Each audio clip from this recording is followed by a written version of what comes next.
ಗುಂಡ್ಲುಪೇಟೆ ಉಳಿಸಿ ಅನ್ನುವಂತಹ ಅಭಿಯಾನ ಇದು ಸಾಂಕೇತಿಕ ಅಭಿಯಾನ ಅಲ್ಲ.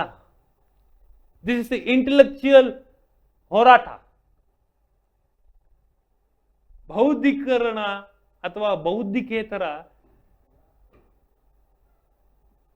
ಭ್ರಷ್ಟಾಚಾರ ಇಂತಹ ಅಪ್ರಬುದ್ಧ ವ್ಯಕ್ತಿಗಳೇನಿದಾರಲ್ಲ ಇವರುಗಳ ವಿರುದ್ಧ ನಡೆಸ್ತಾ ಇರುವಂತಹ ಬೌದ್ಧಿಕ ಹೋರಾಟ ಇದು.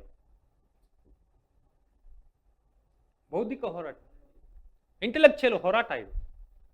ಈ ಹೋರಾಟಕ್ಕೆ ಈಡಿನ್ಸ್ ನ್ಯೂಸ್ ಸಂಪೂರ್ಣ ಬೆಂಬಲವನ್ನು ಕೊಟ್ಟಿರುವಂತಹದ್ದು. ಅವ್ರ ಜೊತೆ ಇವಾಗ ಮಹಾದೇವಪ್ಪನವರು ಗುಂಡ್ಲುಪೇಟೆಯಿಂದ ದೂರವಾಣಿ ಸಂಪರ್ಕದ ಮೂಲಕ ನಮ್ಮ ಜೊತೆ ಮಾತನಾಡ್ಲಿಕ್ಕೆ ಸಿದ್ಧ ಇದ್ದಾರೆ. ಮನೆಯವ್ರ ಜೊತೆ ಮಾತಾಡೋಣ. ಮಹಾದೇವಪ್ಪನವ್ರೆ ನಮಸ್ತೆ.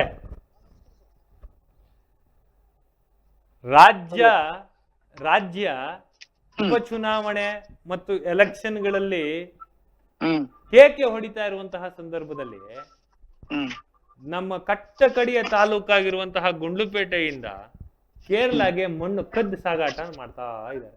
ನೆನ್ನೆ ಮೊನ್ನೆಯಿಂದಲ್ಲ, ಕಾಲಗಳಿಂದಲೂ ಈ ಕೆಲಸ ನಡೀತಾ ಇದೆ. ಏನಂತೀರಿ ಇದ್ರ ಬಗ್ಗೆ?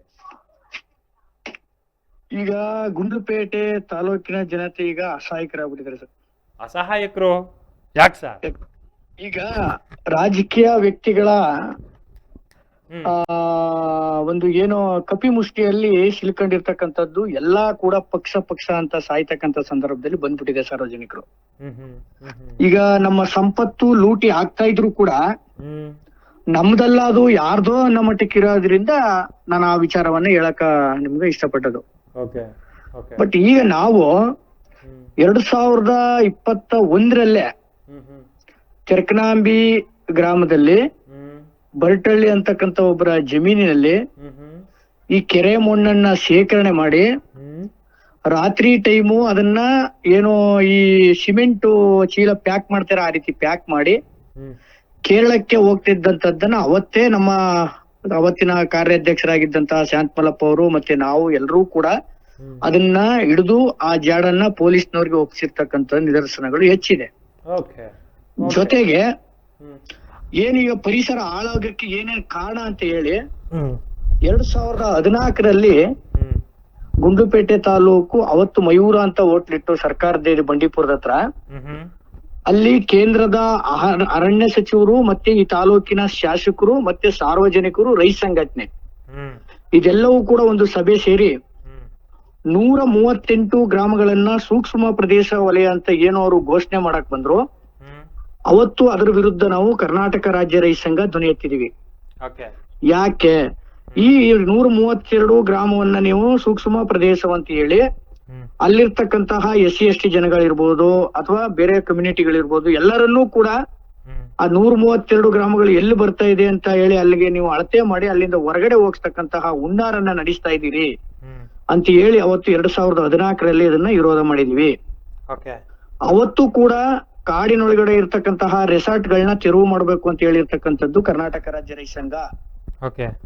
ಏನು ಇವರು ಕಾನೂನಿನ ಅಡಿಯಲ್ಲಿ ಒಬ್ಬ ರೈತನಿಗೆ 1962ರಿಂದ ಕೂಡ ಸಾಗುವಳಿ ಮಾಡಕ್ಕೆ ಸಾಗುವಳಿ ವಿತರಣೆ ಮಾಡಿ ಆ ಸಾಗುವಳಿಯನ್ನ NOC ಕೊಟ್ಟವ್ರ ಹೆಸರಿಗೆ RTC ಕೊಡ್ಬೇಕಾದ್ರೆ ಇವರು ಏನ್ ಫಾರೆಸ್ಟ್ ಡಿಪಾರ್ಟ್ಮೆಂಟ್ ಫಾರೆಸ್ಟ್ ಆಕ್ಟ್ ಪ್ರಕಾರ ಫಾರೆಸ್ಟ್ ಏರಿಯಾ ಇದೆ ಅದರಿಂದ 100 ಮೀಟರ್ ದೂರದಲ್ಲಿ ಇದ್ರೆ ಮಾತ್ರ ನಾವು ಅದಕ್ಕೆ ಅನುಮತಿಯನ್ನ ಕೊಡ್ತೀವಿ ಅಂತ ಹೇಳ್ತಕ್ಕಂತ ಸರ್ಕಾರಗಳು ರೆಸಾರ್ಟ್ ಗಳನ್ನ ಒಳಗಡೆನೆ ಅವರು ಮಾಡ್ತಕ್ಕಂತ ವಿಚಾರದಲ್ಲಿ ಅವ್ರಿಗೆ 100 ಮೀಟರ್ ಅನ್ವಯ ಆಗಿಲ್ವಾ ಅಂತಕ್ಕಂಥದ್ದು ನಮ್ದು ಅವತ್ತಿಂದು ಕೂಡ ಪ್ರಶ್ನೆ ಇದೆ ಸರ್.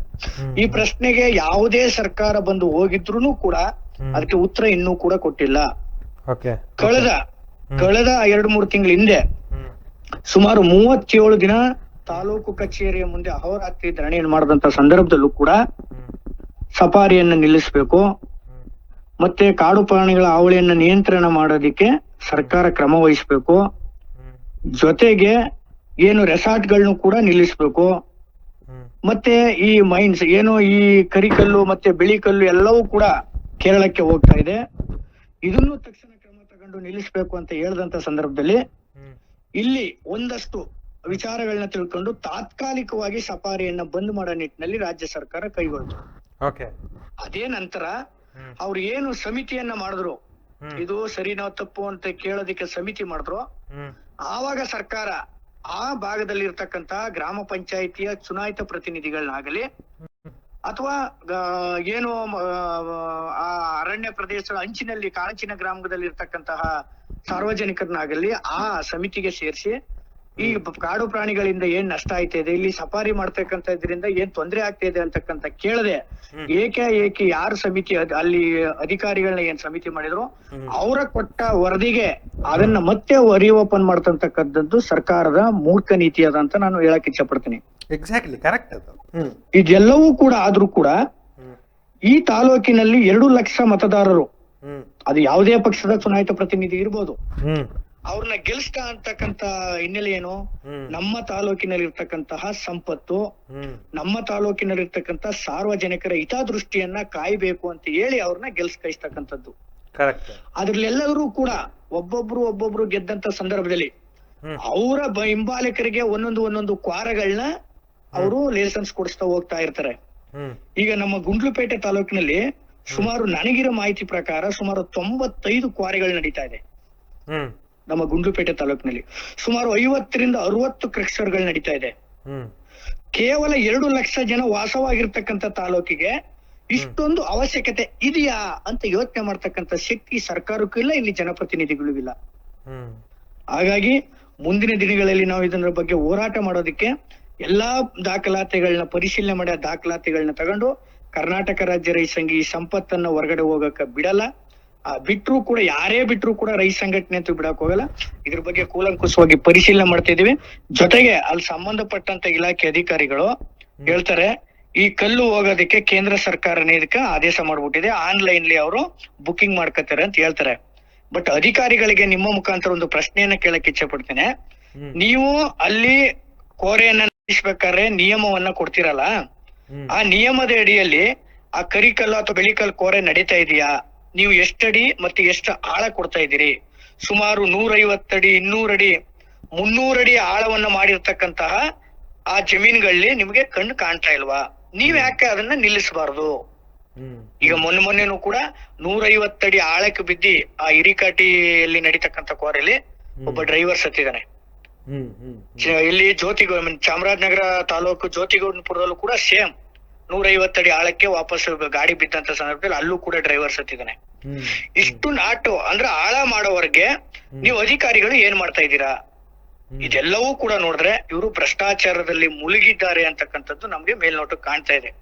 ಹಾಗಾಗಿ ಸರ್ಕಾರ ಏನೋ ಈಗ ಬಳ್ಳಾರಿ ಆಯ್ತು, ಆ ಬಳ್ಳಾರಿ ಆಗೋದ್ರಲ್ಲಿ ಇನ್ನು ಸ್ವಲ್ಪ ದಿನ ಗುಂಡ್ಲುಪೇಟೆನೆ ಆಗೋ ಮಟ್ಟಕ್ಕೆ ಬರುತ್ತೆ. ಅದು ಇದ್ರ ಬಗ್ಗೆ ಯಾರು ಕೇರ್ ತಕ್ಕದೇ ಇದ್ರೆ ಜನಪ್ರತಿನಿಧಿಗಳು ಇವತ್ತಿನ ಶಾಸಕರಾಗ್ಬೋದು ಅಥವಾ ಹಿಂದೆ ಇದ್ದಂತ ಶಾಸಕರಾಗ್ಬೋದು ಅಥವಾ ಸರ್ಕಾರ ಆಗ್ಬೋದು, ಈಗ ಗಾಳಿ ಸಮೇತ ಹಾಳಾಗಿದೆ ಅನ್ನುವಂತ ಮಾಹಿತಿ ಎಂತ ಆತಂಕ ಉಂಟು ಮಾಡಿದೆ ಅಲ್ವಾ ಸರ್?